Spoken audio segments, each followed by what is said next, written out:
Alison, huwag kang lalayo. Hindi mo pa kabisado ang paligid. Candice, bantayan mo nga muna ang ate mo, baka kung saan magsuot. Hindi naman po bata si ate para bantayan. Alam naman niya na kararating lang natin eh. Alangan naman na lumayo siya agad. Oo nga naman. Hayaan mo muna si Allison. Napansin niyo ba na kalmado lang siya buong biyahe natin? Mukhang gusto rin niyang paglipat natin eh. Maliban sa isa dyan, kanina pa hindi maipinta ang muka. Oo nga naman, Candice. Kulang na lang sabitan ng kaldero ang nguso mo. Sino naman po ba kasi ang matutuwa na tumira sa liblib na lugar na to? Ay, grabe. 10 oras din ang biyahe natin. Nasa loob ba po ba tayo ng Pilipinas? Huwag tangang OA dyan. Matagalan natin na pag-usapan ang pagtira natin dito. Umpisa pa lang naman po eh. Ayoko na dito. Kayo lang naman itong mapilit eh. Pagbigyan mo na kami ng nanay mo, ilang buwan na lang naman aalis ka na papuntang ibang bansa para dun magtrabaho. Gusto lang naman namin na makasama ka pa. Bakit naman po kasi kailangang dito pa tayo tumira sa lugar na to? Makakatulong sa ate mo ang bagong kapaligiran para gumaling siya agad. Kita mo nga, nasa biyahe pa lang tahimik ng ate mo. Sa ilang oras na biyahe natin, hindi siya nagwala. Pwede ba anak? Alang-alang sa ate mo maging masaya ka na lang sa pagtira natin dito. Ay, sige na nga po. Basta para kay ate. Ayan. Ngiti ka na dyan para naman lumiwanag ang paligid natin. Si tatay talaga.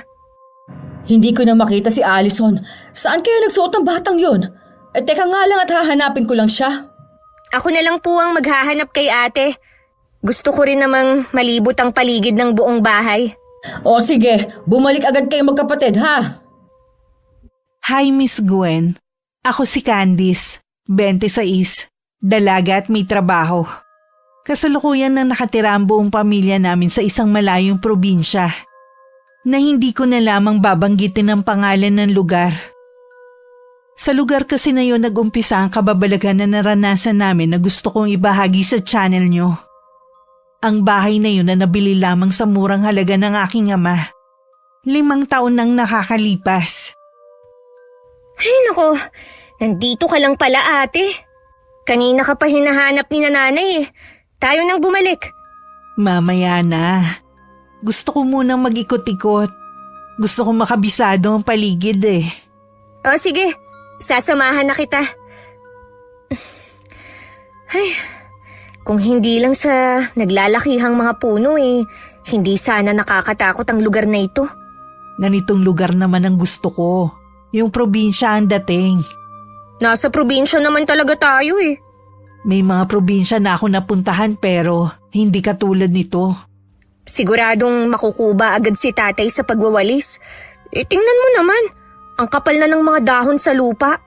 Pwede naman umupa na lang si tatay na maglilinis ng bakuran natin para hindi na siya mapagod. Sasabihin ko nga sa kanya. Aba, kung siya lang hindi niya ito matatapos ng 1 linggo. Tara, dito tayo. Likuran na yata ito ng bahay. Ano bang meron dito? Para kasing may nakita akong tao na pumunta dito Ha? Sandali! Hintayin mo ako! Ha? May bodega pala dito na nakahiwalay sa bahay. Kamalig ang tawag dyan. Siguro tambakan ng kung ano-anong gamit at mga palay noong araw. Huwag mong sabihin na papasok ka dyan. Baka mamaya maraming tambak dyan. Tsaka may ahas na lumitaw. Dito lang ako sa labas. Bawal naman pumasok dyan Paano mo naman nalaman? Basta malalaman mo rin. Ay nako, mabuti pa ate. Bumalik na tayo. Sinong kinakawayan mo dyan? Ayun yung magandang babae. Wala naman Ayun siya malapit sa may lumang poso. Tara na nga, bumalik na tayo sa bahay. Baka mapagalitan na tayo niyan Tsaka kung ano-ano na rin ang nakikita mo Tara na nga, baka abutan pa tayo ng ulan Ulan? Ang ganda kaya ng panahon. Hindi yan uulan no? Maniwala ka sa akin. Makikita mo mamaya.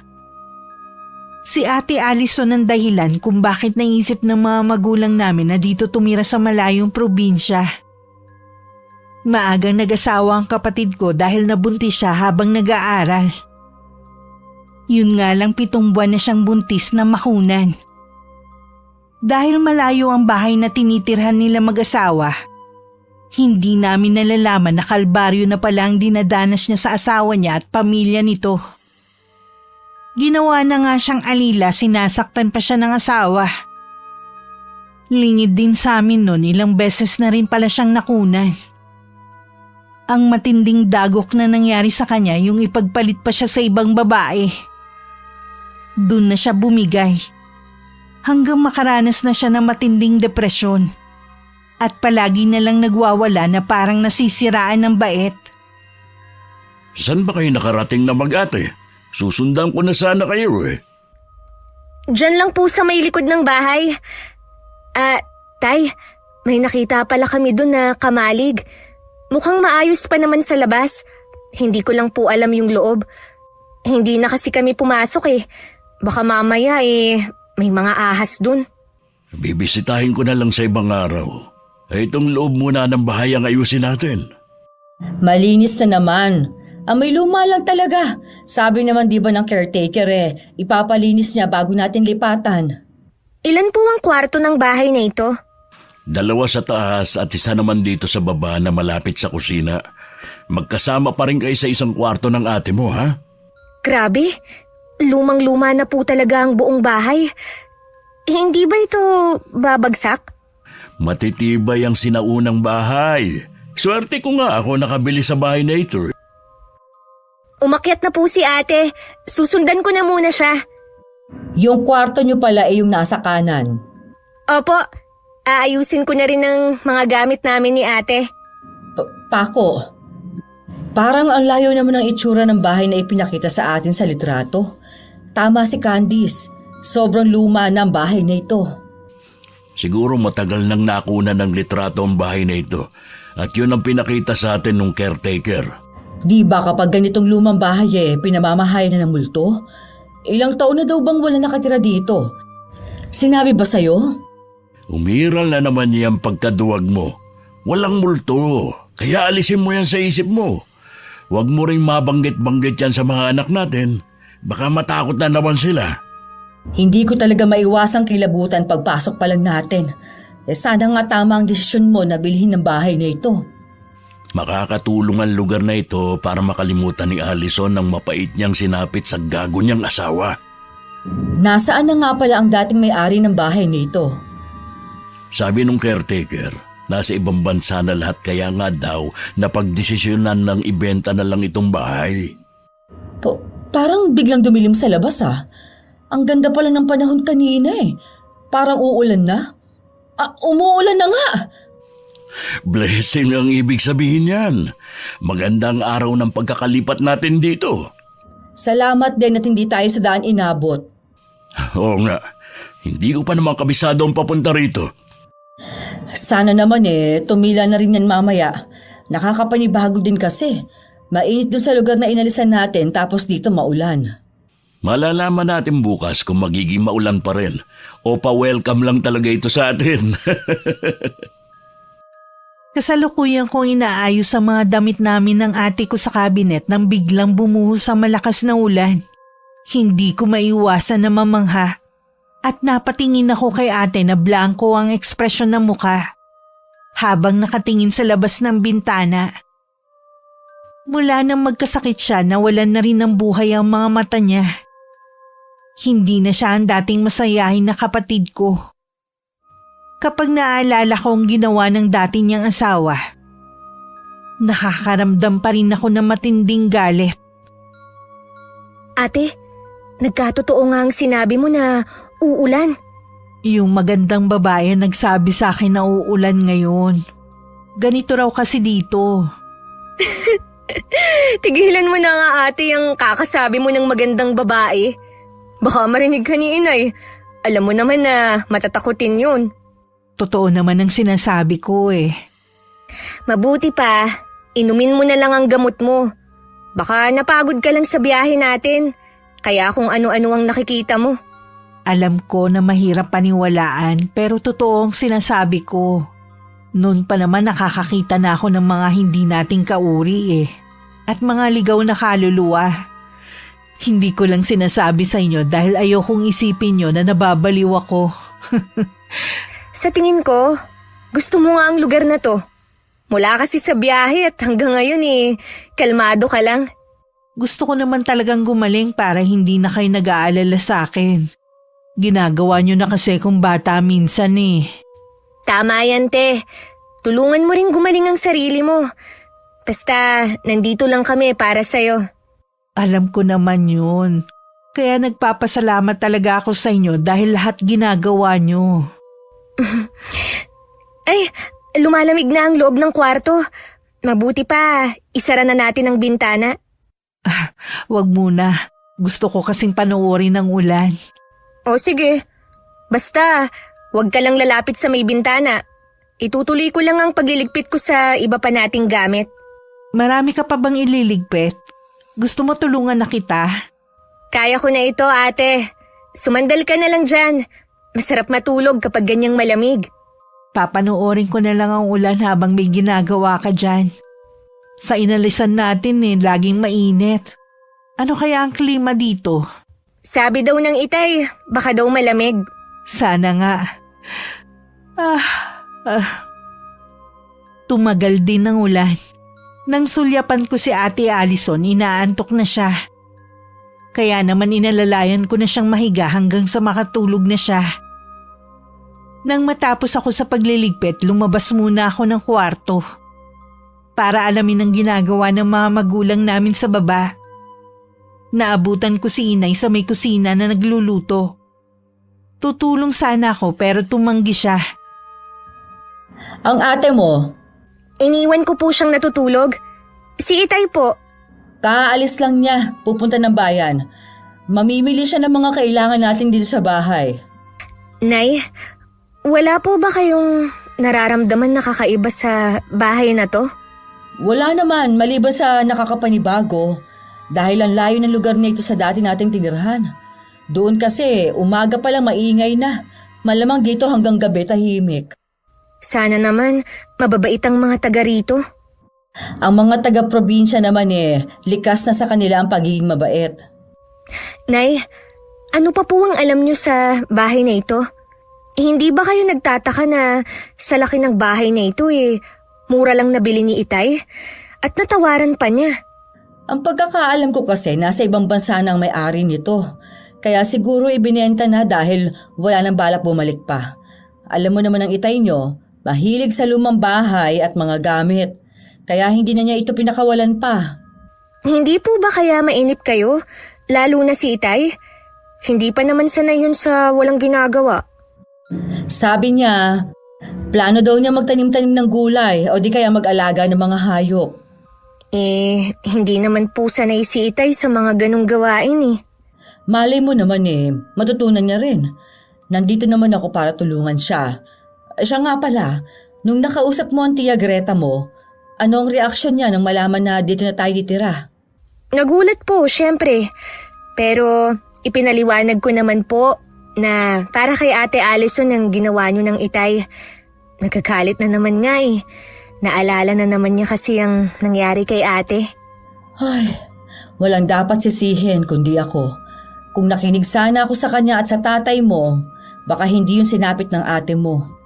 Ako lang naman na may gusto na ipakasal siya sa lalaking yun Natakot kasi ako sa sasabihin ng mga tao sa kapatid mo. Huwag niyo na pong sisihin ang sarili niyo. Ginawa niyo lang naman po ang inaakala niyong tama Salamat sa pangunawa, iha. Hindi ko lang talaga maiwasan na makonsensya. Ngayon na nandito na tayo, kalimutan na po natin ang nangyari. Malaking tulong po kay ate na hindi na nababanggit ang pangyayaring yon sa buhay niya. Alam ko na napapagod ka na rin sa pagbabantay sa ate mo. Pasensya ka na anak. Dadalawa lang kasi kayo at wala naman kaming ibang aasahan. Hindi naman po ako nagrereklamo Alam ko po na talagang magiging masaya ang pamilya natin kung tuluyan ng gagaling si Ate Allison. Tsaka po, ang ginagawa ko po wala pa sa kalahati ng sakripisyo niyo ni itay. Salamat pa rin, Iha. Hindi naman kasi lahat ng kapatid magagawa ang ginagawa mo. Sa inyo ng ate mo, parang mas ikaw pa ang panganay. Malakas na kalabugan narinig namin ni Inay sa taas. Kaya natigil kami sa pag-uusap. Nagkatinginan na muna kami bago mabilis ako napatakbo sa ikalawang palapag. Kasunod ko naman si Inay. Dahil una ang kwarto namin ni ate, dun kami unang pumasok. Napasukan namin na tulog pa rin si Ate Allison. Pumunta naman si Inay sa kwarto nila pero maayos naman ang loob nun. Ano ba yung narinig natin na malakas na ingay dito? Baka naman sa labas po yun. At akala lang natin dito sa taas. Mabuti na lang at hindi nagising ang ate mo. Kung hindi, magwawala yan. Ayaw pa naman niyang naaabala ang tulog niya. Sa himbing ng tulog ni ate, baka bukas na po siya magising yan. Mabuti yon para makabawi siya ng lakas. Gising lang kasi siya sa buong biyahe natin Ay, lumalakas na naman ang ulan. Sana makauwi na si Itay. Ang pangit pa naman ng daan dito. Malapit lang naman ang bayan.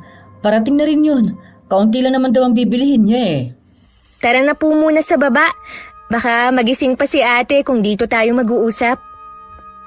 Makalipas nga ang 1 oras, dumating na rin si Itay. Tinulungan na namin siya sa mga pinamili na halos puro pagkain. Bago kami maghapunan ng gabing yun, muli kong pinuntahan si ate sa kwarto namin. Iba na ang pwesto niya pero mahimbing pa rin ang tulog niya. Dalhan mo na lang ng pagkain mamaya sa kwarto niyo ang ate mo. Kung sakaling magising siya ng alanganing oras, hindi na siya bababa dito sa kusina. Opo, Nay. Alam niyo ba, ang mumura pala ng mga bilihin sa bayan. Sabi ng mga kausap kong tindero tuwing Sabado daw ang palengke. Mas mura ng ganong araw ang mga gulay at isda. Sasama ako sa Sabado sa pamamalengke para mabili ko na rin ang iba pang kulang dito sa bahay. Pwede rin kayong sumama ng ate mo, Candice, para makabisado niyo rin ang lugar na ito. Sige po, Tay. Kung gusto ni ate. Alam niyo naman yun. Minsan takot sa maraming tao. Pero dapat nga, nasasanay na rin siya Kailangan unti-unti na niyang malabanan ng takot na nananahan sa dibdib niya. Hindi pwedeng habang buhay siyang matatakot. Hindi naman kasi biro ang pinagdaanan ng anak natin sa kamay ng asawa niya at pamilya nito. Sayang nga lang at hindi natin na ipakulong ang asawa niya. Isinama na rin sana natin ang buong angkan niya. Ipasa Diyos na lang natin ang lahat. Ang mahalaga ay gumaling si Allison sa lugar na ito. Siya nga po pala, Tay, Nay, pwede kayang bukas ng umaga lumabas kami ni ate? Hindi naman po kami lalayo. Gusto ko lang makita ang mga kapitbahay natin. Pwede naman, basta ikaw nang bahala sa ate mo. Kapag naramdaman mong natatakot na siya at hindi mapakali, iuwi mo na siya kaagad. Opo, ako na ang bahala kay ate. Oo nga pala, Paco. Pwede mo bang tingnan bukas kung meron na baling sanga o bagay na pwedeng mahulog sa paligid itong bahay? Kanina kasi, may narinig kaming malakas na kalabog sa itaas. Akala nga namin ni Candice, isa sa mga kwarto, nagmula Oo nga po, Tay. Nataranta nga kami ni Inay sa pag-akyat kanina Sige, bukas ng umaga titignan ko. Grabe nga ang kaba namin kanina Kahit naman noon matatakotin ka na. Kahit naman siguro sino. Unang araw pa lang natin dito ganun na kaagad ang maririnig namin. Sino ba namang hindi matatakot? Oo nga po, Tay. Hindi pang karaniwan ang lakas ng kalabog kanina. Huwag mong sabihin na pati ikaw, Candice, na kilala kong matapang natakot din. Medyo lang po. Mas natakot po ako kay ate. Kasi po, nasa kwarto na siya at natutulog. Huwag na kayo mangamba. Bukas na bukas din, pag-gising ko, yun agad ang titignan ko. 8:00 pa lang ng gabi, nakakaramdam na ako ng antok. Samantala sa inalisan namin, hating gabi na ako natutulog. Inakyat ko na rin ang pagkain ni ate. Naiwan pa ang mga magulang namin sa ibaba dahil abala pa sa pag-aayos ng mga dala naming gamit. Pagpasok ko sa kwarto, tulog pa rin ang ate ko. Inilapag ko na lang ang Tupperware sa maliit na lamesa at naghanda na rin ako para matulog. Pakiramdam ko ng mga sandaling yun kakatulog ko pa lang.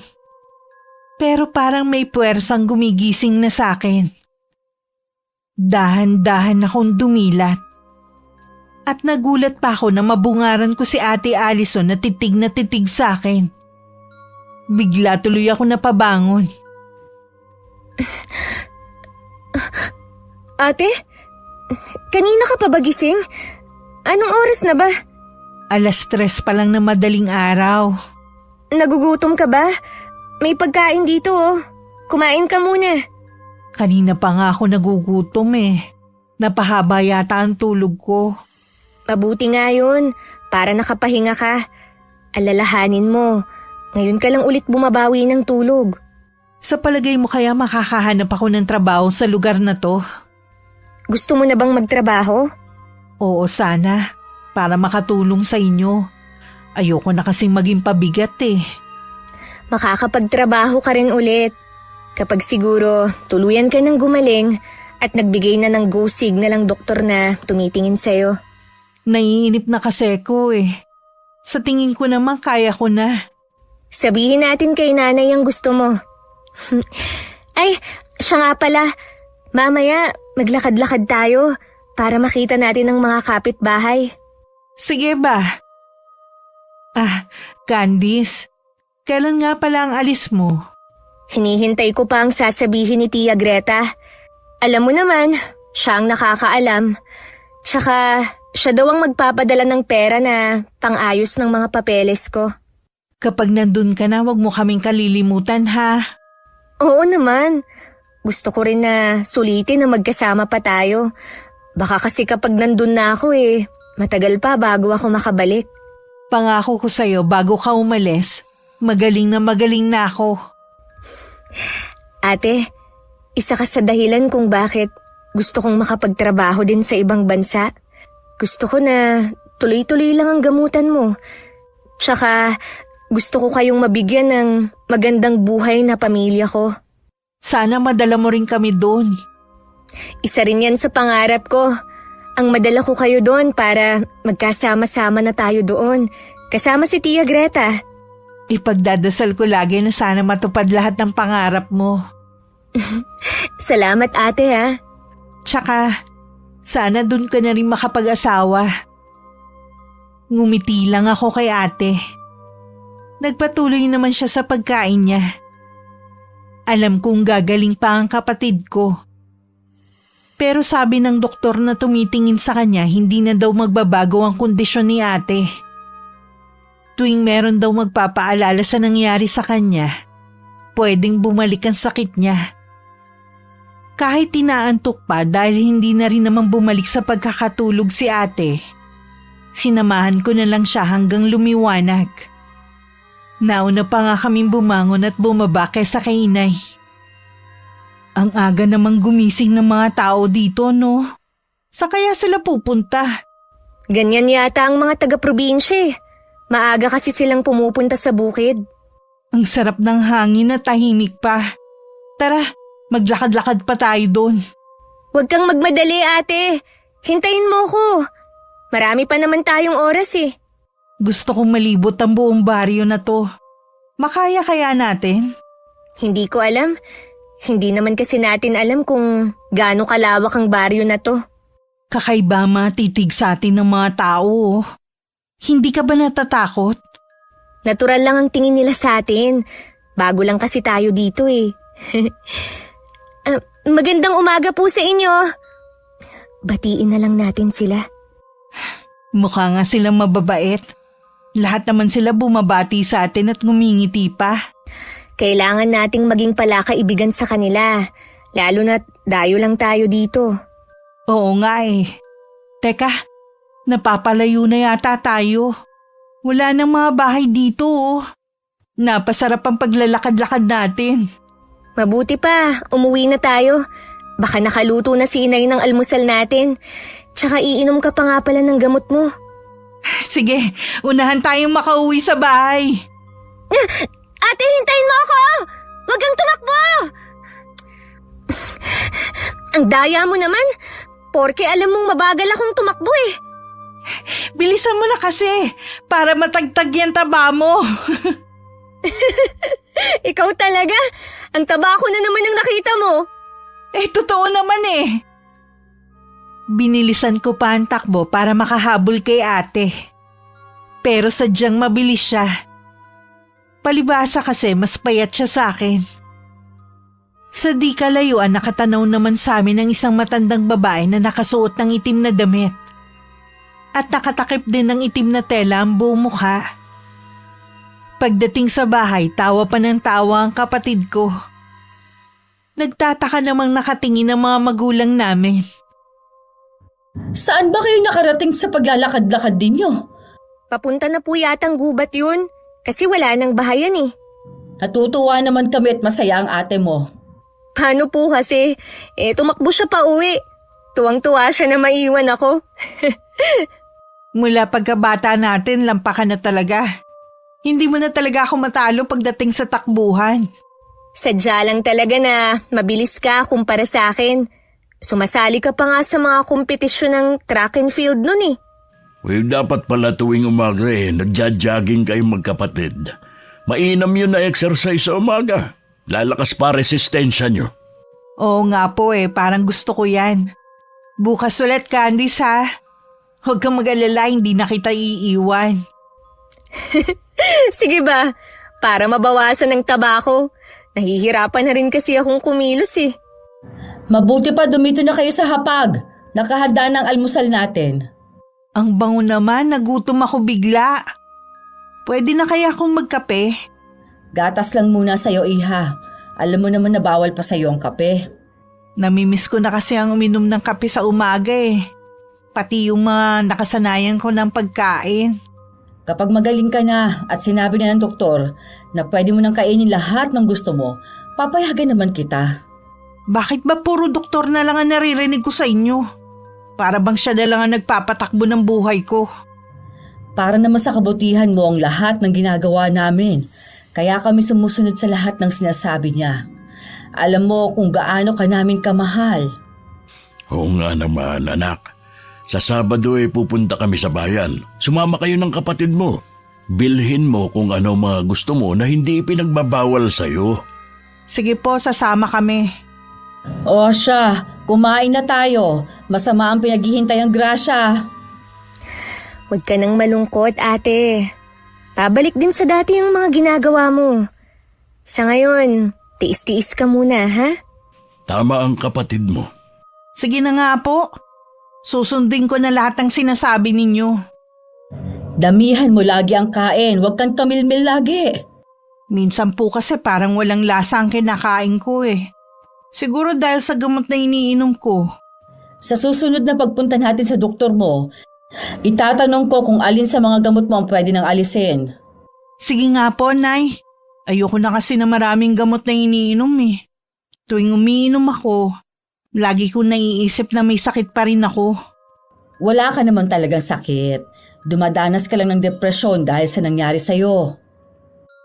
Bakas pa rin kay ate ang lungkot at pagkadismaya. Alam ko na namimiss na niya ang dating buhay na nakasanayan niya. Yun din ang gusto namin at pinagdarasal. Pagkatapos namin kumain, niyaya ko ulit siya na lumabas kami. Pero tumanggi na siya at nagkulong na lang sa kwarto namin. Alam kong wala na siya sa mood. Kaya sinamahan ko na lang siya. Hindi pa nga talaga magaling si Allison. Kahit paano hindi na siya nagwawala kapag hindi nakukuha ang gusto. Yun na nga lang din ang pinagpapasalamat ko Uy, sa pagluwas ulit natin, itanong mo kay doktora kung baka pwede na nating kahit patikim lang ang mga dating kinakain ni Allison. Alam ko, hinahanap-hanap niya na yon. Sige, itatanong ko yan sa kanya. Naaawa din kasi ako sa anak natin. Pinapakiramdaman ko nga kung magwawala siya rito sa bago nating bahay. Pero mukhang natanggap niya nang dito na tayo titira.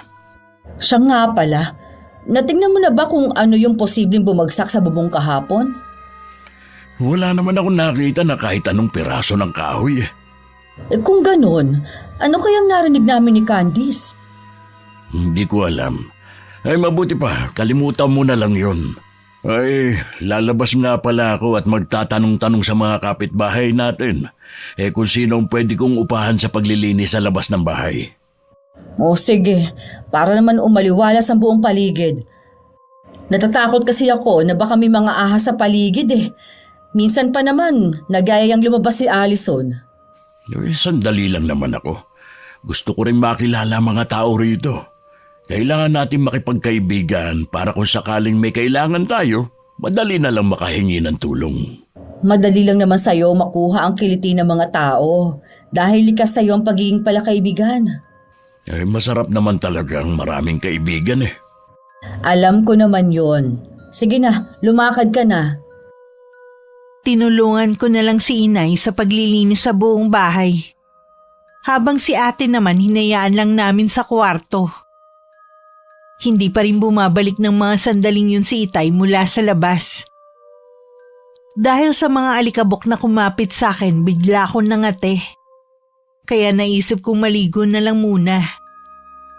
Pumanik muna ako sa taas para kumuha ng tuwalya. Nasa tapat na ako ng pinto ng kwarto nang matigilan ako. Narinig ko kasing nagsasalita mag-isa si ate.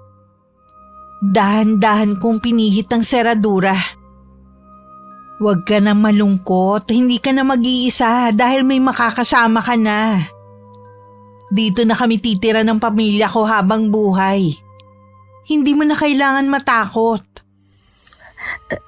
Ate, sinong kausap mo? Narinig kitang may kausap eh. Kausap ko ang bago kong kaibigan. Siya ang nauna sa atin sa bahay na to. Kaya dapat irespeto natin siya. Wala ka namang kasama dito sa loob ng kwarto ah. Hindi mo talaga siya makikita hanggat meron pagdududa sa puso mo. Ate naman, tigilan mo na nga to. Akala ko ba gusto mo nang gumaling? Kapag nalaman ng mga magulang natin ang ginagawa mo, mag-aalala na naman sila. Gusto mo ba yun? Tingin mo talaga sa akin na sisiraan ng bait, no? Hindi ganun ang tingin ko sa'yo. Depression lang naman ang nararanasan mo eh. Kaya mo yung lampasan. Kailangan mo lang tulungan ang sarili mo. Sabi ng kaibigan ko, gagaling lang ako kapag nabigyan ng hustisya ang nangyari sa akin. Kung nasan man ngayon ang dati mong asawa at ang bago niyang kinakasama, sigurado, kinakarma na sila. Kailangan mabigyan ng hustisya ang nangyari sa akin. Doon lang ako matatahimik. Ate, bakit ganyan ang boses mo? Tsaka, yung mga mata mo. Ate! Ate! Tay! Tay! Si ate nawala ng malay! Ate, gumising ka! Anong nangyayari sa'yo? Pilit kong ginigising si ate nang pumasok si inay sa kwarto. Malakas niyang niyuyugyug ang balikat nito habang nagtatanong sa nangyari. Mangiyak-ngiyak na rin si inay habang paulit-ulit at tinatawag ang pangalan ni ate. Kanina po kasi narinig ko na may kausap siya. Tapos nung tanungin ko kung sino ang kausap niya, kung ano-ano na ang mga sinabi niya, hanggang sa nawalan na nga siya ng malay. Mali yata na tumira tayo dito. Baka lalo lang nakasama sa ate mo. Ito nga po ang kauna-unahang nawalan ng malay ang ate. Baka kailangan na po natin siyang dalhin sa ospital. Wala pang itay mo, hindi pa rin siya bumabalik. Wala tayong makakatulong. Hahanapin ko na po siya. Sandali lang, Candice. Nagkakamalay na ang ate mo. Ate! Ate! Huwag mo naman kaming takutin. Kumising ka na. Anong nangyari? Sino kayo? Huwag mo naman kaming pakabahin ng husto, ate. Kanina pa kami nag-aalala sa iyo eh. Candice? Inay? Tama ba? Ano ba ang nangyayari sa'yo? Bakit naglamig ng mga kamay mo? Para kang humawak sa yelo? Mainit naman po ang pakiramdam ko. Parang nagbabaga nga po ang katawan ko eh. Ayos na ba ang pakiramdam mo? Opo, nagpapasalamat nga po ako sa inyo eh. Sa wakas nakabalik na ako. Ano bang sinasabi mong bata ka? Naguguluhan na kami sa'yo. Kung ano-ano na naman ang lumalabas sa bibig mo. Hindi po kaya napagod lang ang ate. Dapat yata hindi ko na siya sinama sa labas kaninang umaga. Huwag mong sisihin ang sarili mo. Nagtataon lang ang lahat. Hindi pa tuluyang magaling ang ate mo kaya nangyari to. Siguro nga po. May gusto ka bang kainin anak o nauuhaw ka ba? Wala po akong gusto kundi pumunta sa kamalig. Ha? Ano ang gagawin mo doon? Masukal pa at baka matuklaw pa kayo ng ahas. Tsaka na lang kapag malinis na. Nakikiusap po ako sa inyo. Sasamahan naman po ako ni Candice eh. Kaya Payagan lang. niyo na po siya, Nay. Babantayan ko naman po si ate. Ay, sige na nga. Pero huwag kayong magtatagal doon, ha? Opo, Nay. Hindi po kami magtatagal. Salamat, Nay. May kailangan lang talaga akong balikan dun eh. Inalalayan ko nang makalabas ng kwarto si Ate Allison. Si Inay naman naiwan sa loob ng kwarto namin para ayusin ang kamang nagulo. Inaayos niya ang kobre kama nang matigilan siya. Bakit may mga tuyong dahon dito sa higaan? Saan to galing? Wala namang puno malapit sa bintana Ay, mapalitan na nga lang itong sapin.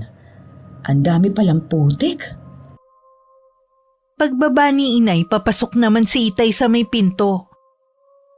Napansin ni Inay na parang malalim ang iniisip nito. Kung hindi pa niya tinawag si Itay, hindi pa siya mapapansin. Oh, ang mga anak natin. May nangyari kasi, kaya hinayaan ko munang lumabas sila. Huwag lang ka akong magtatagal sa labas. Nagwala na naman ba si Allison? Hindi naman. Nawalan lang siya ng malay pero sandali lang. Maayos na ba ang lagay niya? Dapat siguro hindi mo pinayagan lumabas.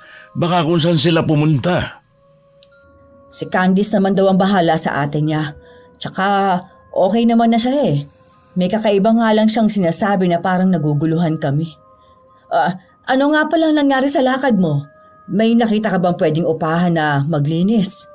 Ang dating kapitan ng baryo na to nakausap ko. Sabi ni Mang Elmo, ang anak na lang daw niya at pamangkin ang papupuntahin niya rito. Bakit nga pala pagdating mo kanina para kang tulala? Maliban kasi kay Mang Elmo, may ilang residente pa ako nakausap. Meron lang silang sinabi. Na ano?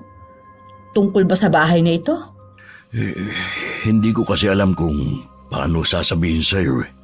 Kung anong sinabi nila, di ulitin mo lang sabihin sa akin. May namatay pala sa bahay na ito. Mga 1 taon pa lang ang nakakalipas. At kahapon ang ika-1 taon ng kamatayan ni Sarina.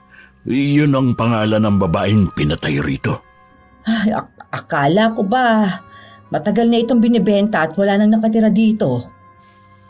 Yung babae daw na pinatay, caretaker sa bahay na ito. Mag-isa lang siya rito nung mangyari ang krimen. Nahuli ba ang pumatay sa kanya? Hanggang ngayon daw hindi pa rin malaman kung sino ang kriminal. Ano ka ba naman, Paco? Bakit hindi mo malang inalam ang nakaraan ng bahay na ito? Hindi ka malang nagtaka kung bakit ang murang ibinibenta ito sa marketplace? Lahat naman tinanong ko Talagang inilihim lang sa akin ng taong nagbenta tungkol sa krimen na nangyari dito. Ganun sigurong ginawa niya sa lahat ng mga gustong bumili sa bahay na ito. Sa isa ba sa kwarto sa itaas sa tagpuan ng katawan ng babaeng pinatay?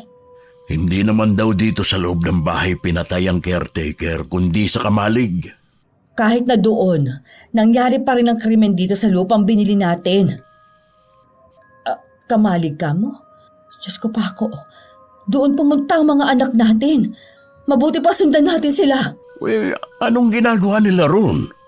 Meron lang daw gustong balikan si Allison. Ako na lang ang susunod sa kanila. Dumito ka na lang. Hindi ko na napigilan si ate na pumasok sa loob mismo ng kamalig. Puro agyo na at mga lumang gamit lang naman ang naroon. Bigla rin ako nanginig sa ginaw. Nagulat pa nga ako nang buksan ni ate ang switch ng ilaw. Nakapagtataka na hindi pa yun napupundi. May kakaibang amoy din ako nalalanghap na humahalo sa alikabok. Ano ba kasi ang gagawin natin dito? May gusto lang akong balikan. Ano ang hinahanap mo dyan sa sahig? Ang dumi dyan, ate. Huwag ka nang lumapit, nakita mo naman na. Quintas? Kanino yan? Sa akin to. Ate naman, wala ka namang ganyang kwintas eh. Paano magiging sayo yan? Basta akin to. Sige na nga, sayo na yan. Mabuti pa, lumabas na tayo rito. Kanina pa ako nilalamig eh.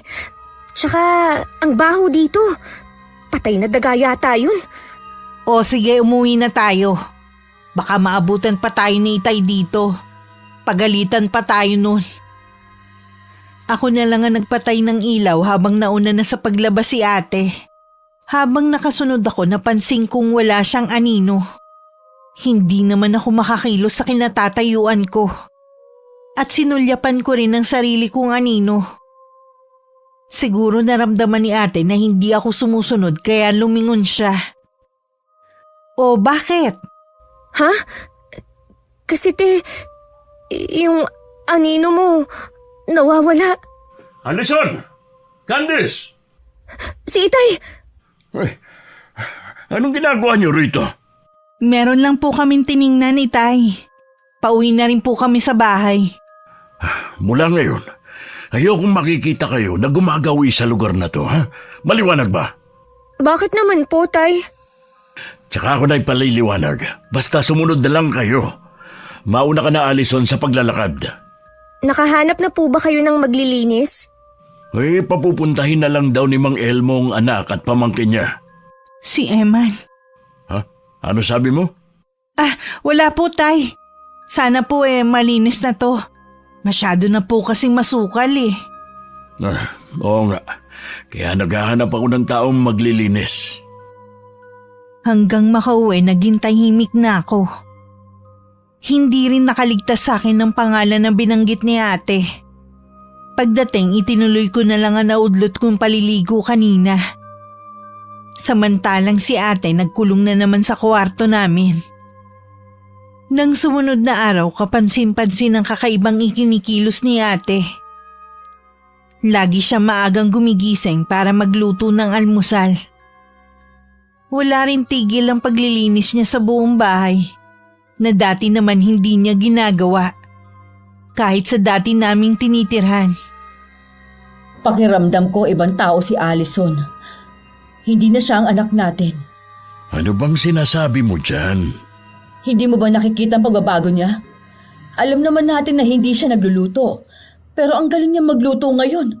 Tamad siya maglinis dati pero wala na siyang ginawa kundi maglinis ng bahay. Malay mo naman, natuto siya magluto nung magkasama pa sila ng asawa niya. At yung paglilinis naman niya, baka naiinip lang ang anak natin. Matatahimik lang ako kapag naipa-check up ulit natin siya kay doktora. Baka hindi natin alam, lumalala na palang sakit niya. Uy, hayaan na lang muna natin si Alison. Baka kabaliktaran ang nangyayari. Baka nagiging normal na ulit ang anak natin. Hindi pa rin mawala ang pag-aalala ko. Hindi yata nakatulong sa kanya ang pagtira natin dito. Masyado pang maaga para sabihin yan. 1 linggo pa lang naman tayong nandito eh. Nasaan nga pala ang dalawa ngayon? Nasa kwarto. Sabi ko kay Candice, huwag nang hihiwalay ng tingin ng kapatid niya. Minsan, naaawa na ako kay Candice. Tingin ko ba inalisan natin siya ng kalayaan. Maliit na sakripisyo lang naman ang ginagawa niya eh. Kapag kinuha na siya ng tiya Greta niya, makakalaya na rin siya at magagawa ang gusto niya. Huwag mo naman ipaako sa kanya ang responsibilidad. Baka manawa yun. Magaan lang naman ang ginagawa niya, ang magbantay sa ate niya. Kahit na, dahil sa pagbabantay niya, hindi na niya magawa ang gusto niya. Hindi nga siya nakaranas na gumimik noon eh. Kasama ng mga kaibigan niya. Laging nagmamadaling umuwi dahil kay Alison. Huwag na nga muna natin pag-usapan si Candice. Mas nag-aalala talaga ako kay Allison. Para mapanatag ka, sa 1 linggo dalhin natin siya kay doktora. Hanggat hindi tuluyang gumagaling ang anak natin, hindi ako mapapanatag. Hindi habang buhay kasama niya tayo. Paano na siya kapag nawala na tayo? Kung sakali na bigla nga tayong mawala, hindi naman siya pababayaan ni Candice. Paano kung nasa ibang bansa na siya at hindi agad makauwi dito? Hindi naman niya basta maisasama ang kapatid. Huwag mong pahirapan ang sarili mo sa pag-iisip ng kung ano-ano. Enjoyin na lang natin ang pagtira dito, ha? Kahit ano pa ang sabihin mo, hindi ko mai-enjoy ang pagtira dito, lalo na at may namatay pala dito. Hindi naman sa loob ng bahay. Naiisip ko nga, kung ipag-iba na lang natin yung kamalig sa likod, hindi naman kasi natin yun magagamit eh. Pwede rin naman, kaya lang hindi pa rin noon mabubura ang nangyaring krimen dito. Sino nga kaya ang salarin sa pagkamatay ng babaeng yun ano? Dalaga pa daw bang namatay? Sabi ng mga taga rito dalaga pa raw. Mga 28 lang daw ang edad. Kawawa naman. Hindi ko lubos maiisip na may mga demonyong tao na gagawa nun sa walang kalaban-laban na babae. Hindi nga rin ako makapaniwala na may mga ganun rin palang kasamang tao sa lugar na ito. Siguro adik yun. Hindi naman kasi kayang gawin yun ng may matinong pag-iisip eh. Mas lalo tuloy akong kinabahan para sa dalawa nating dalaga. Kung hindi pa nahuhuli ang salarin, ibig sabihin malaya pa rin siya nakakagala. Hindi ko naman naahayaan na may masamang mangyari sa inyo ng mga anak natin. At saka, tiniyak naman ng mga taga rito na tahimik ang lugar na ito at hindi na ulit nangyari ang ganong krimen. May palagay nga sila na baka dayo lang ang gumawa noon sa caretaker. Nasa may hagdan ako nang marinig ko nag-uusap ang mga magulang namin. Pupunta sana ako sa kusina pero hindi na lang ako tumuloy. Bumalik na lang ako sa kwarto. Pero pagpasok ko wala na si Ate Allison. Lumabas ako muli at hinanap ko siya sa kabilang kwarto. Pero wala rin siya ron. Nang bigla akong napatingin sa may balkonahe. Nanlaki ang mga mata ko sa takot. Nang makita ko kung paano akyatin ni ate ang barandilya papunta sa bubungan. Napasigaw na lang ako ng malakas. Sabay takbo at hinila ko siya. Mabuti na lang naabutan ko si ate. Nasisiraan ka na ba ng bait, ha? Bakit mo gustong umakyat dyan? Paano kung mahulog ka? E di ako na naman nagsisisihin ng mga magulang natin. Pasensya ka na. Wala na nga akong ginawa kundi bantayan ka eh. Sumunod ka naman sana sa akin. Uy, ano nangyari dito? Bakit ka sumigaw? Ayos ka lang ba, Allison? Si ate kasi, nakita kong umakyat dito sa barandilya, papunta sa may bubong. Mabuti na abutan ko siya. Totoo ba, Allison? Ano bang gagawin mo sa itaas ng bubungan natin? Para po kasi may tumatawag sa akin mula dun eh. Pinapakyat niya ako. Kung ano man ang naririnig mo, wag mo silang pakinggan. Baka yan pa magpahamak sa'yo. Paano yun nagawa ng ate mo kung binabantayan mo siya? Ilang minuto lang naman po akong nawala eh. Pagbalik ko, wala na siya sa kwarto namin. Alam mo naman na may sakit ang ate mo tapos iiwanan mo siya. Maraming pwede mangyari sa loob ng 1 minuto. Paano kung may masamang mangyari sa kapatid mo? Maibabalik ba yun ang sorry mo at kapabayaan mo sa ate mo, ha? Hindi ko naman po sinasadya ang nangyari. Pasensya na po. Sa susunod, wag na wag mo nang pababayaan ang kapatid mo. Dahil kapag may nangyari pang ganito, hindi kita mapapatawad. Tama na, Loretta. Walang may gusto na mapahamak si Allison. Wala ngang may gusto. Pero dahil sa kapabayaan nitong si Candice, munti ka na madisgrasya ang anak natin. Dadalhin ko na po si ate sa kwarto namin. Wag na! Ako na magbabantay sa kanya. Baka mamaya ipabayaan mo na naman. Halika na, Allison. Ikaw na ang bahalang magpasensya sa nanay mo, ha? Lahat naman ginagawa ko eh. Pero ako pa rin ang nasisisi sa huli. Ang mabuti pa, tawagan mo na lang ang tia Greta mo. Itanong mo kung kailan ka mag-aayos ng mga papeles mo. Nag-aalangan po akong umalis dahil kay ate. Kami na ang bahala sa ate mo. Gusto kong tuparin mo mga pangarap mo.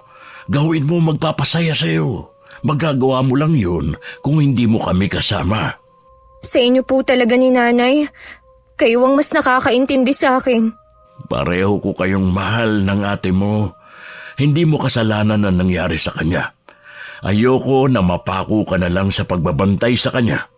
Salamat po, tay, ha? Huwag ka na malungkot. Hindi ako sanay na ganyan ka eh. Mainit pa rin ang ulo ni inay sa akin. Kahit ilang araw na ang nakakalipas mula nang mangyari yun kay ate. Nasa labas ako ng bahay at nagwawalis malapit sa gate.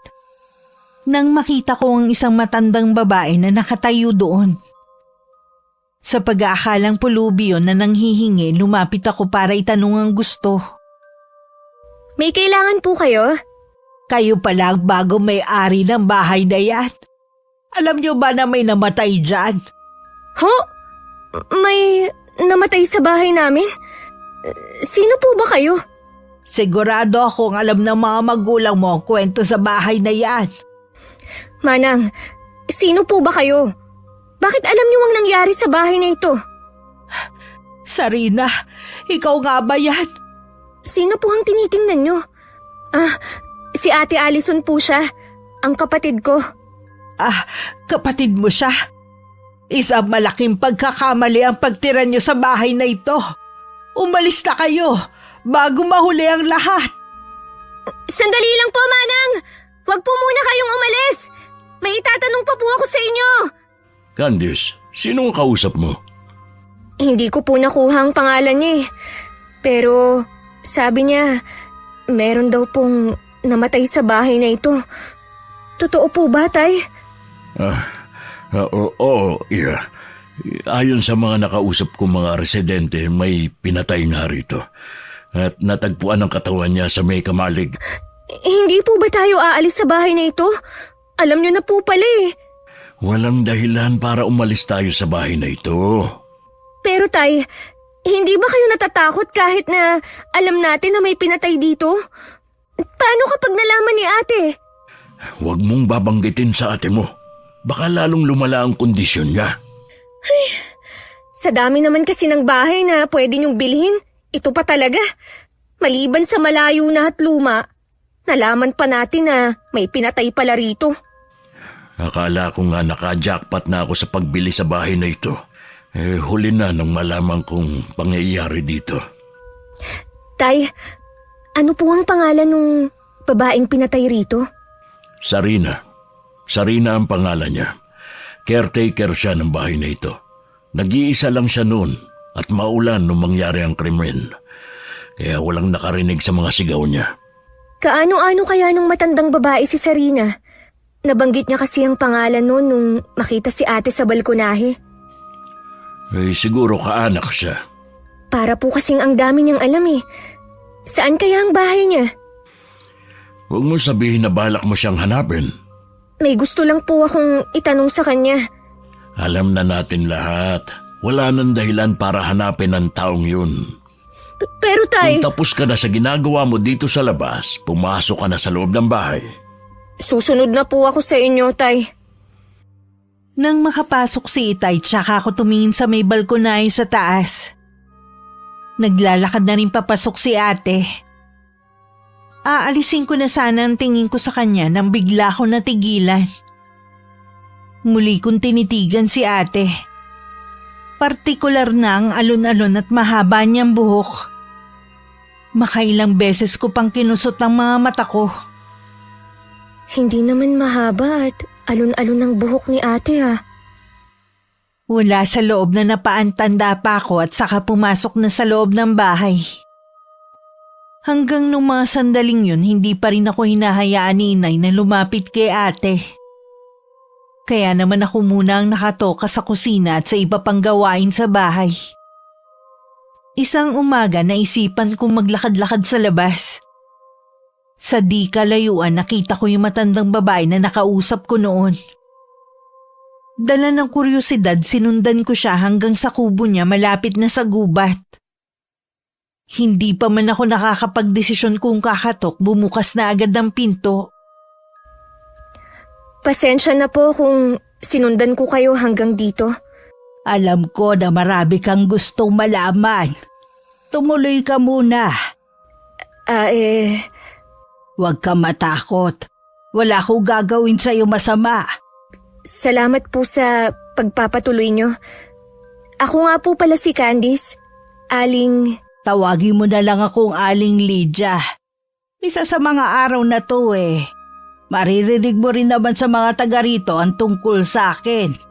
Gusto ko po sanang itanong kung kaano-ano nyo po yung pinatay na babae sa Kamalig. Nag-iisang anak ko si Sarina. Ikinalulungkot ko po ang nangyari sa anak nyo. Alam ko po na hanggang ngayon, nagluluksa pa rin kayo. Nalaman ko rin po na hindi pa rin pala nahahanap ang pumatay sa kanya. Dahil anak ko siya at mahirap lang kami, wala na silang ginagawa para mabigyan ng hustisya ang pagkamatay niya. Maging ang mga amo ng anak ko, hindi man lang nag-aksaya ng oras para tulungan ako. Lumipad pa silang lahat papunta sa ibang bansa. May pinaghihinalaan po ba kayo kung sino ang gumawa nun kay Sarina? Noong una si Eman. Dahil alam kong naliligaw siya sa anak ko. Kahit mahal niya si Sarina, mas pinili niyang sundin ang kagustuhan ko. Napatunayan rin naman na hindi siya ang pumatay. Tsaka sumumpa siya sa akin at sa harap ng puntod ng aking anak na hindi niya magagawang saktan to. Sana po mabigyan na ng katarungan ang pagkamatay ng anak niyo. Kung malalaman ko lang sana kung sino ang pumatay kay Sarina, ako na mismo ang magbibigay ng hustisya sa kanya. Alam ko kasi na hindi para sa mahihirap na tulad ko ang hustisya. Naiintindihan ko po ang galit na nararamdaman niyo, Aling Lydia. Nung manggaling ako sa inyo, naramdaman kong naroon pa rin ang kaluluwa ni Sarina. Alam ko naghihintay pa rin siya ng hustisya. Nangangamba ko na maghiganti siya sa mga taong wala namang kinalaman sa nangyari sa kanya. Kaya umalis na kayo sa bahay na yun bago mahuli ang lahat. Kung ako lang po ang masusunod, iaalis ko na po ang pamilya ko Kaya lang po, mahirap kumbinsihin si Itay. Hindi po kasi yun naniniwala sa mga kababalaghan Basta binalaan ko na kayo. Huwag niyo sanang pagsisihan ng pagtira niyo sa bahay na yun. Alam ko po na nagmamalasakit lang kayo sa amin.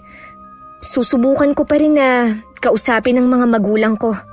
Alam ko na mabubuti kayong tao. Kaya ayaw ko rin kayo mapahamak. Kung may oras po kayo, pwede po kayong pumunta sa bahay namin para makilala ang mga magulang ko at kapatid. Pasensya ka na, Iha. Hindi ko yata kakayanin na pumasok sa bahay na yun Maliban sa maaalala ko nangyari sa anak ko, masyadong mabigat ang aura ng bahay na yun. Aling Lydia, pwede po kaya kaming magpatawag ng pari para maipabless yung bahay? Kayo na ang bahala sa bagay na yan. Pero sinasabi ko na walang kasiguraduhan kung mapapaalis ninyo ang kaluluwa ng anak ko sa bahay na yun. Hayaan niyo po. Susubukan ko pa rin na sabihin sa mga magulang ko. Aalis na po ako. Salamat po sa pagpapatuloy niyo sa akin sa bahay niyo. Bago ko nagpaalam, inikot ko muna ang paningin ko sa kubo. Bagamat maliit lamang ang tinitira ni Aling Lydia, maayos naman ito at malinis. May maliit lang na altar ang pumukaw sa aking atensyon. May mga garapon kasi doon na may nakalagay na buhay na iba't ibang klase ng mga insekto. May mga kandila rin na kulay itim at bungo ng isang hayop na may nakapatong na kandila na may sinde. Nang tingnan ko muli ang matandang babae, mataman ang kanyang pagkakatitig sa akin. Ilang sandali pa nagpaalam na akong uuwi. Pagdating sa bahay, galit ang inay na tinanong ako kung saan ako nanggaling. Naglakad-lakad lang po ako sa labas. Inuna mo ba talaga yan kaysa tulungan ako sa pagbabantay sa ate mo? May nangyari po ba kay ate? Nadatnan siya ng tatay mo na nasa kamalig at kinakausap ng sarili. Akala ko naman po kasi kayo na ang bahalang magbabantay kay ate. Kaya hindi na po ako lumalapit. Sana naman kasi tulungan mo ako sa mga gawaing bahay para mabantayan kong ate mo. Hindi yung umaalis ka nang hindi ka malang nagpapaalam. Tingnan mo tuloy ang nangyari. Tama na nga yan. Bakit ba lagi mo nalang sinisisi si Candice? Sinong sisisihin ko? Si Allison? Sisihin mo yung sarili mo, hindi ang mga anak natin. Ginagawa ko ng lahat para sa pamilya natin. Tapos ako pa rin na may kasalanan? Lahat naman tayo ginagawa ang lahat para sa ikabubuti ng pamilya natin. Lalo na para kay Allison. Huwag na po kayong mag-away. Bahala na nga kayo dyan. Huwag niyo akong asahan sa pagluluto. Ay, pagpasensya mo na ulit ang inay mo. Ewan ko ba sa kanya, bakit parang laging mainit ang ulo nitong mga huling araw?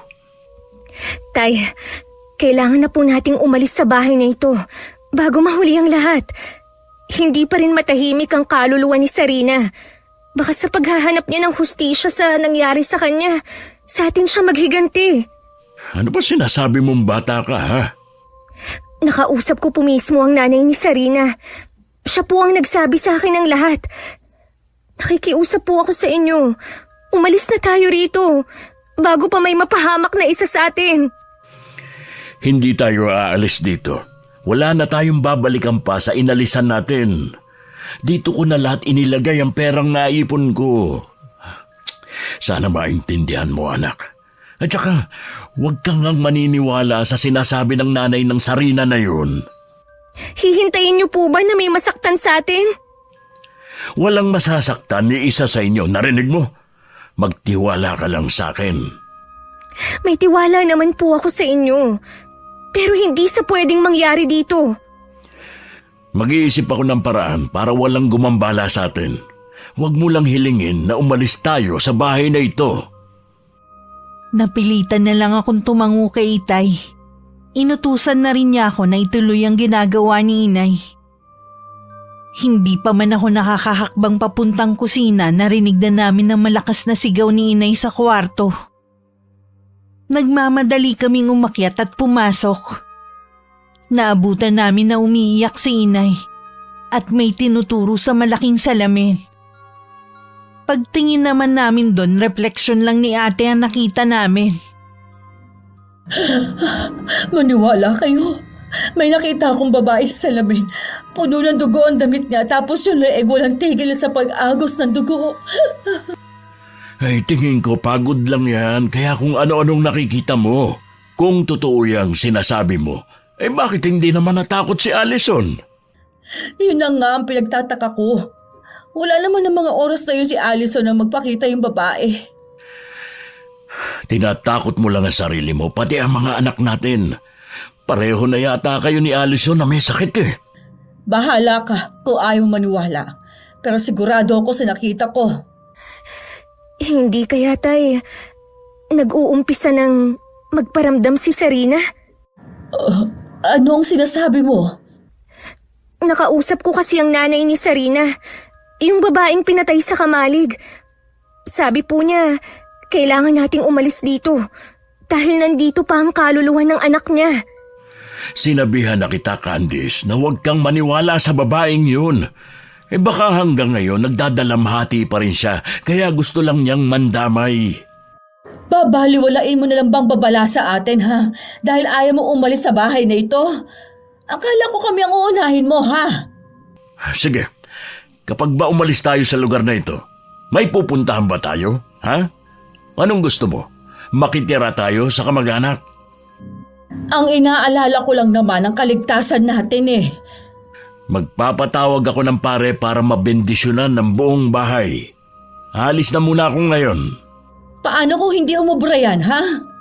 Wala pa nga, kinukontra mo na. Ganon din po ang sabi ni Aling Lydia. Pero walang masama kung susubukan natin. Ang tigas kasi ng ulo mo eh. Sinabi ko na kasi na hindi maganda ang kutob ko sa bahay na ito. Huwag na tayong magsisihan. Nandito na tayo eh. Gumagawa na nga ako ng paraan. Talagang hindi ka namin mapipilit na umalis dito, ha? Hindi talaga. Dahil wala na nga talaga tayong pagpipilian. Buo na talaga ang pasya ni Itay na hindi umalis sa bahay na yun. Pareho kami nasa may pintuan ni Inay nang tanawin namin ang pag-alis ni Itay. Nagulat pa ako nang bigla akong akbayan ni Inay at iginiya na maupo sa sofa. Pasensya ka na, anak kong. Ilang araw nang mainit ang ulo ko sa'yo, ha? Ayos lang po, Nay. Naiintindihan ko naman po kayo eh. Sana may pari ng kasamang Itay mo para matapos na kung ano mang meron ng nagpaparamdam sa bahay na ito. Sana nga po, Nay. Yun ang isa sa solusyon na naiisip ko. Ipagdasal natin ang kaligtasan natin lahat sa bahay na ito. Gusto ko na lang isipin na isa lang itong panaginip. Hapon na nung dumating si Itay na may sugat at iika-ika pang maglakad. Bakas din ang takot sa kanyang mukha at pag-aalala sa amin. Bakit ngayon ka lang? Kanina ka pa umalis, ha? Naaksidente ka ba? Oh, tumakas lang ako sa ospital. Mas nag-aalala kasi ako sa inyo. Kailangan nyo mag-impake. Dalhin nyo lang ang mahahalagang gamit. Babalikan na lang natin ang iba. Ipaliwanag mo nga muna ang nangyari sa'yo. Habang papunta ako sa bayan, naramdaman ko na lang na parang may nakasakay sa likurang bahagi ng sasakyan. Paglingon ko, may isang babaeng duguan. Nawalan ako ng kontrol sa manibela kaya sumadsad ako sa gilid ng kalsada. Nawalan ako ng malay dahil siguro sa takot at pagkakauntog ng ulo ko sa manibela. Salamat naman at ganyan lang ang nangyari sa'yo. Salamat din. Wala nang ibang nadamay. Ngayon, naniniwala ka na ba? Oo, kaya sige na. Tawagin mo na ang mga bata. Kailangan makaalis na tayo bago pa dumilim. Hindi ka na ba tumuloy sa simbahan para sumundo ng pare? Sa tingin ko, ayaw niyang may paring pupunta dito. Kaya sa akin naman siya nagpakita. Sige na, kumilos na kayo. Sandali lang. Tatawagin ko na sila. Sa silid-lingid sa kaalaman ng mga magulang namin may nangyayari din na kakaiba. Hindi ako makasigaw habang mahigpit na hawak ni Ate Allison ng leeg ko. Sakto namang pumasok si Inay at nagulat sa dinatnan. Sabay kaming napalingon ni Ate sa may pinto. Allison! Ano ginagawa mo sa kapatid mo? Bitiwan mo siya! Hindi na po siya si ate. Para pong may ibang sumapi sa kanya. Anak! Ano bang nangyayari sa'yo? Huwag mo kong tawaging anak! Kasalanan mo kung bakit ako namatay! Hindi mo na sana kami pinigilan ni Eman! Sarina, tama ba? Handa ka naming tulungan. Sabihin mo lang kung paano ka matatahimik. Tulungan mo ko, Candice! Ayoko sa kinaroroonan ko. Gusto ko na makawala dito. Ang lungkot dito. Oo, tutulungan kita. Lahat gagawin ko. Alam ko na ang tanging makakapagpalaya lang sa'yo ay ang mabigyan ka ng hustisya. Kailangan mo rin kaming tulungan na malaman kung sino ang pumatay sa'yo. Naimpluwensya siyang tao. Nagpapanggap na mabait ang pamilya niya. Lalo na ang kanyang ina. Pareho silang demonyo. Mga hayop sila. Sabihin mo pa rin kung sino sila. Kilala sila ng mga taga rito. Napatili si Inay nang biglang lumakas ang hangin sa loob ng kwarto. Para bang may ipo-ipo na umiikot. Sa may pinto kumakatok si Itay. Pinipilit yung buksan ni Inay pero hindi mabuksan. Nang mahimatay si Ate tsaka naman kumalma ang paligid. Nagkalat naman ang mga gamit na parang dinaanan ng bagyo. Ate! Allison! Ayos na kaya siya?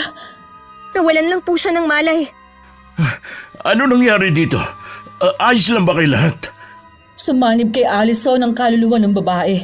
Humihingi siya ng tulong sa atin. Huwag niyo na siyang intindihan. Kailangan na nating umalis sa bahay na ito. Kahit po makaalis tayo sa bahay na to, hindi pa rin tayo patatahimikin ni Sarina. May koneksyon na po silang dalawa ni ate. Hanggat hindi nabibigyan ng hustisya ang nangyari sa kanya, mananatili siya sa katawan ni Ate Allison. Anong gagawin natin kung ganon? May kilala po ako na pwedeng tumulong sa atin. Tingin ko po, sapat na ang ibinigay na impormasyon ni Sarina para matuntun natin kung sino ang pumatay sa kanya. Nagkakamali na si Allison. Anak, ayos ka lang ba? Ang sakit ng ulo ko. Ang sama din ng panaginip ko. Ano ang napanaginipan mo? Isang lalaki na pilit daw akong hinihila sa buhok papunta sa kamalig. Para siyang wala sa katinuan. Ang sama ng mga ginawa niya sa akin. Nagmamakaawa daw ako sa kanya na huwag patayin pero may dumating. At sinabi niya kailangan akong mawala. Hindi ko na alam ang mga sumunod na nangyari. Nakakatakot. Parang totoo kasi. Huwag ka nang matakot, ate. Nandito lang kami. Hindi ka namin pababayaan. Hindi namin hahayaan na mangyari sa iyo ang sa panaginip mo. Kung ano man ang pinaplano mo, Candice, mag-iingat ka. Kaya ko pong pangalagaan ang sarili ko. Hindi po ako papayag na mapahamak kayo. Nararamdaman pa rin namin ang presensya ni Sarina. Lalo na nasa tabi lang namin si ate. Pero panatag naman kami dahil nakakasiguro kaming hindi niya kami sasaktan. Kinabukasan ko na rin pinuntahan si Aling Lydia. At sinabi ko ang mga nangyari sa bahay. Kilala niyo po ba ang mga taong binanggit ni Sarina? Maimpluwensya ang mga taong yun. Ngayon malinaw na sa akin ang lahat kung bakit parang hindi umuusad ang kaso ng anak ko. Baka kilala niyo po ang kwintas na ito. Nakita po ito ng kapatid ko sa Kamalig. Baka po kay Sarina. Hindi to sa anak ko. Pwedeng nahulog to ng salarin. Sabi niyo po, kaya niyong bigyan ng hustisya ang pagkamatay ng anak niyo. Paano niyo po gagawin yun? Sa pamamagitan ng barang. Po? Marunong kayong mambarang? Oo. Nasa dugo na namin yun. Pero dahil sa pakiusap ng anak ko na tumigil na ako sa aking ginagawa, hininto ko na yun kapalit na hindi siya kailanman iibig. Minsan naiisip ko na kung hindi ko siguro sila pinigilan ni Emma noon, hindi niya sasapitin ng ganong kamatayan. Hindi niya maiisip na tanggapin ang trabaho sa bahay na yun. Hindi niyo naman po alam na ganun ang mangyayari sa kanya eh. Alam ko po, nagdurusa pa rin kayo hanggang ngayon. Sana may pagkakataon pa ako na masabi sa kanya kung gaano ko siya kamahal. Kung ba ibabalik ko lang sana ang nakaraan, matagal ko nang ginawa. Nahihirapan na rin po si Sarina sa kinaroroonan niya. Gusto na niyang makaalis sa lugar na yun. Tayo lang po ang makakatulong sa kanya. Mas matindi ang mararanasan nilang pagdurusa dahil sa ginawa nila kay Sarina. Sinusumpa ko yan. Isang kilalang pilantropo si Mrs. Melba Malvar sa baryo na yun at sa ibang karatig lugar. Marami siyang natutulungan ng mga mahihirap, lalo na ang mga kabataan na gustong magpatuloy sa kanilang pag-aaral. Lingid sa kaalaman ng karamihan, kabaliktaran lahat ng ipinapakita ng ginang sa mga tao. Sa bahay nila batas sa mga tagasunod ng bawat salita niya. Mainitin ng ulo niya na dahilan para lagi siyang manakit. Ganon din ang anak niyang si Norby, nalulung sa droga at sugal.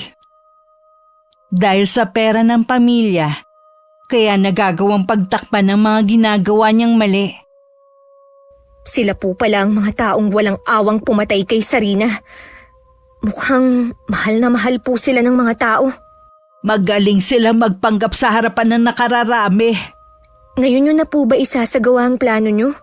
Gusto ko masaksihan ng lahat ang mangyayari sa kanila. Kung meron po akong... Sapat na ang naitulong mo sa akin. Ayoko maiugnay ka sa akin ng mga tao. Ang iba sa mga taga-baryo alam pa ang lihim ng aking pagkatao. Kung habang buhay kayong titira sa bahay na yun, Mas maigi na hindi kayo magkaroon ng koleksyon sa akin. Kayo po ang bahala. Umuwi ka na sa inyo. Siguradong hinahanap ka na ng mga magulang mo. Mag-iingat ka, iha. Tatanawin ko malaking utang na loob ang ginawa mo para mabigyan ng hustisya ang pagkamatay ng anak ko. Malapit na niyang makamtan yun. Sinunod ko na ang sinabi ni Aling Lydia na umuwi na sa bahay namin. Naabutan ko sa may sala ang pamilya ko na naghihintay sa akin. Sinalubong pa ako ng mahigpit na yakap ni Ate Allison. Para bang ang tagal naming hindi nagkita. Nakausap mo na ba si Aling Lydia? Opo, Tay. Siya na raw po ang bahala. Paano niya kaya mabibigyan ng hustisya ang pagkamatay ng anak niya kung wala naman siyang ebidensya? Hindi naman kasi tatanggapin sa korte kung sasabihin lang natin na nagmumulto si Sarina. Wala pong balak na magsampa ng kaso si Aling Lydia sa mga taong yun. May ibang paraan po siya para magbayad ang taong pumatay sa kanyang anak. Anong paraan naman yun? Hindi ko po alam kung maniniwala kayo, pero may alam po si Aling Lydia sa itim na karunungan. Gaganti po siya sa pamamagitan ng barang. Barang baka mo? Uso pa pala ang ganyan sa lugar na ito. Kinalimutan na po niya ang ganong gawain. Pero ito lang po ang tanging paraan para makamit ni Sarina ang hustisya na ipinagkait sa kanya. May impluwensyang taong gumawa nun. Huwag na po tayong umasa sa batas natin. Matagal na nating alam na para lang yun sa mga mapipera. Sa bagay nga, kung ako din siguro si Aling Lydia, ganyan din ang maiisip kong gawin kung halimbawang gawan kayo ng masama. Sarina, alam ko naririnig mo kami. Malapit mo na makamit ang hustisya mo, iha. Huwag mo naman siyang tawagin. Natatakot tuloy ako. Pasensya ka na. Hindi ko naman sinasadya na takutin ka eh. Huwag mo nang ulitin na tawagin ang pangalan niya. Candice, tignan mo muna ang kapatid mo. Sa kusina lang ako. Huwag na kayong lalabas, ha? Opo, Nay. Ako na po ang bahala kay ate. Lumabas naman si Itay para ayusin ang ilang sira ng sasakyan. Nagkulong na lang kami ni Ate Allison sa kwarto namin. Alam ko hindi pa rin umaalis si Sarina sa katawan ng kapatid ko. May mga kinikilos kasi siya na hindi ginagawa ni ate.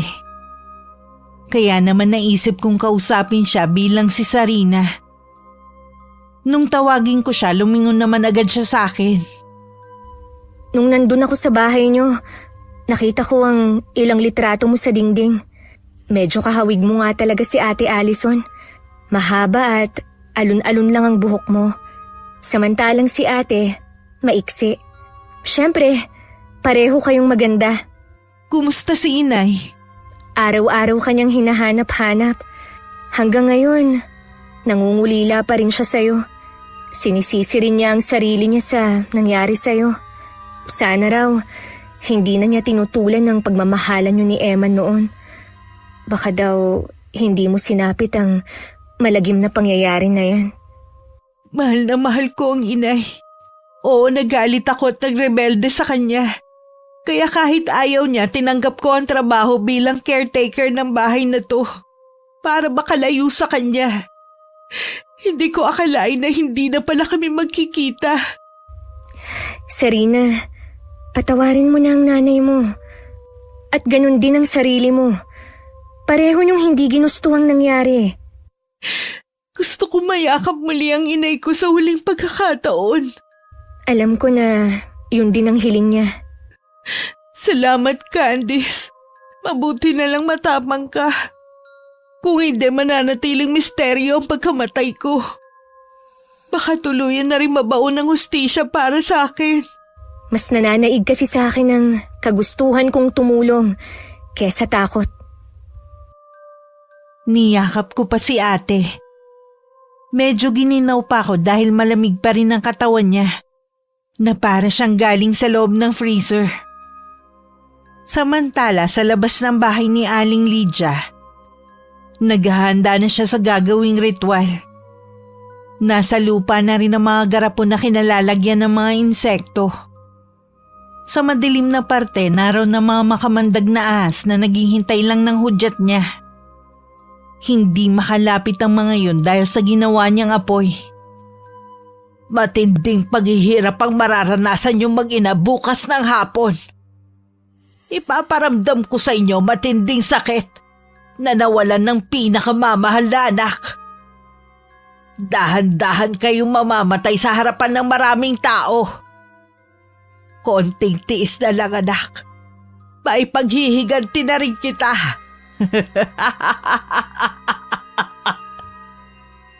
Kinabukasan, usap-usapan na magkakaroon daw ng pagpupulong sa basketball court.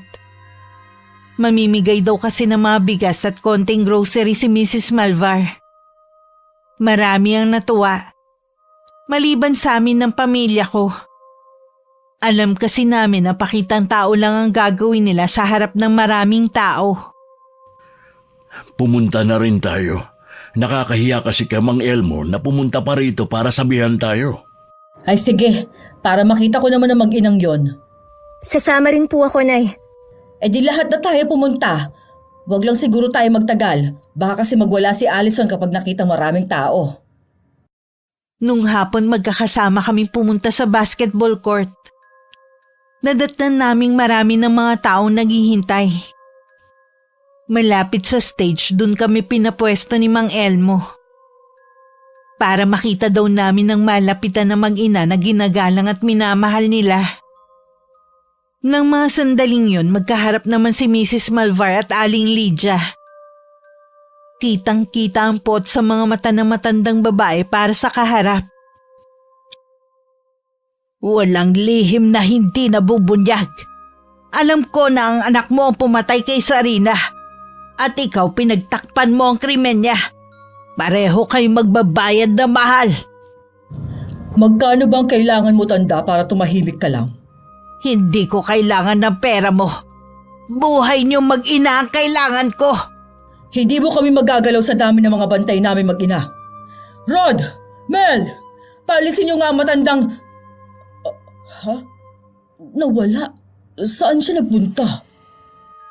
Nagtataka naman si Mrs. Malvar kung saan nagpunta ang matandang babae. Bakit ganun kabilis tong naglaho na parang bula? Ilang sandali pa tinatawag na siya ng kanang kamay niya para magbigay ng talumpati. Paglabas niya ng stage, naroon na ang anak. Nakangiti pa tong lumapit at kinuha ang mikropono. Para siya ang unang magsalita sa harapan ng mga tao. Habang nakatayo nga at nakaharap sa mga tao, mag-uumpisa na sana siyang bumate. Nang makita si Sarina sa harapan na palapit sa kanya. Sarina? Anong ginagawa mo rito? Patay ka na! Pinatay na kita! Ano ba ang nangyayari sa'yo? Ibaba mo ang mic mo. Naririnig ng mga tao ang sinasabi mo. Ma, ikaw mismo nakakita kung paano ko gilitan ng leg ang babaeng yun. Bakit ka nandito? Tigilan mo na ako! Matagal ka ng patay! Huminahon ka, anak. Ano bang nangyayari sa'yo? Huwag mong sabihin na gumamit ka na naman bago pumunta dito. Nagkaroon ng bulungan ng mga tao. Sa wakas kasi natuldukan na ang matagal nilang katanungan. Kung sino ba talaga ang pumatay kay Sarina. Marami pang sinabi si Norby bago nakuha sa kanya ang mikroponong hawak. Ilang sandali pa nagkagulo na ang mga residente.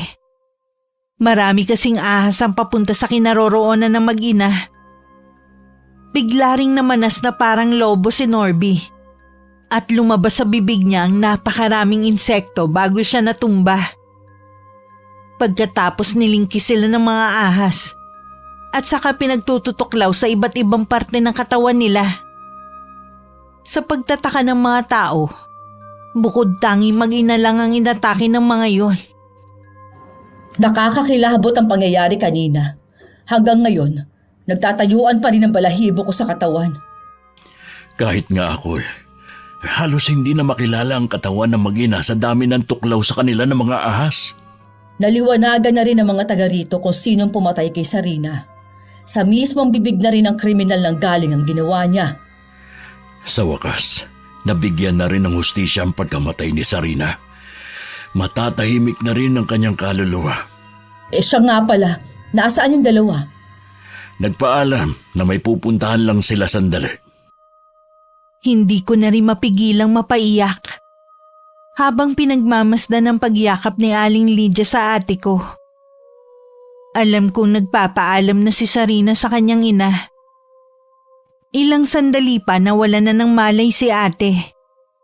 Siguradong umalis na sa katawan niya ang kaluluwa ng babae. Maraming salamat sa iyo, iha. Tinupad mo ang kahilingan ko na mayakap muli ang anak ko. Wala po yun. Masaya po ako na makatulong sa inyong mag-ina. Ayos na po ba kayo dito? Kahit mag-isa lang kayo? Oo, iha. Ayos lang ako. Kahit mag-isa lang ako dito sa aking kubo. Uuwi na rin po kami ni ate pagkagising niya. Sigurado po kasi na hinihintay na kami ng mga magulang namin. Pinabilib mo ko sa kakaibang tapang na ipinakita mo. Hindi ko makakalimutan ang ginawa mong to. Kahit wala na po si Sarina, sikapin niyo po na maging masaya sa natitirang taon ng buhay niyo. Yun din po ang gusto niya. Gagawin ko yung sinabi mo, iha. Mula namang galing kami sa kubo ni Aling Lydia, wala na kaming naramdamang kakaiba sa bahay namin. Nang sumunod na araw, pinagiba na rin ni Itay ang kamalig. Unti-unti na rin bumuti ang lagay ni Ate Allison. Lumipas ang mga buwan. Inayos ko na rin ang mga papeles ko para makasunod na ako sa tiyahin ko. Matapos ang ilang buwan na paghihintay, sa 1 linggo na ang lipad ko. Mag-iingat ka dun ha. Huwag ka makakalimot na tumawag sa amin. Oo naman te, lahat ng bilin niyo, susundin ko. Lagi ka rin makikinig sa Tia Greta mo, ha? Alam niya ang makakabuti sa'yo.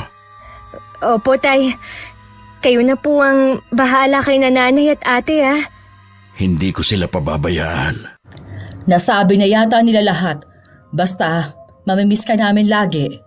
Wala na kaming matapang na anak. Pero magagamit mo yan sa pagtatrabaho mo sa ibang bansa. Mamimiss ko po kayong lahat. Kasama ko po kayo lagi sa mga dasal ko. Mahigpit pa nila akong niyakap.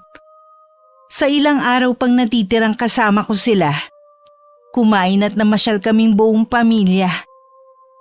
Pinagbiling ko rin sa kanila si Aling Lydia. Naging malungkot man ang pag-alis ko noon. Alam ko naman isa rin yung bagong kabanata sa buhay ko. 2 taon na ako sa ibang bansa nang ibalita sa akin ni Itay na pumanaw na rin si Aling Lydia. Inilibing ang kanyang labi sa tabi ng puntod ng kanyang anak na si Sarina. Sa wakas magkasama na rin ang mag-ina na pinaghiwalay ng karumal-dumal na krimen. Nais ko rin pasalamatan ng inyong channel dahil nagkaroon ako ng pagkakataon na maibahagi ang karanasang nangyari sa aming pamilya. Ang Diyos kailanman hindi natutulog sa mga taong gumagawa ng masama sa kapwa. Naniniwala ako na kami ng pamilya ko ang ginawa niyang instrumento para makamtan ni Sarina ang hustisya. Hanggang dito na lang, Miss Gwen, ang pagbabahagi ko ng aking hindi malilimutang karanasan. Wakas. Allison, wag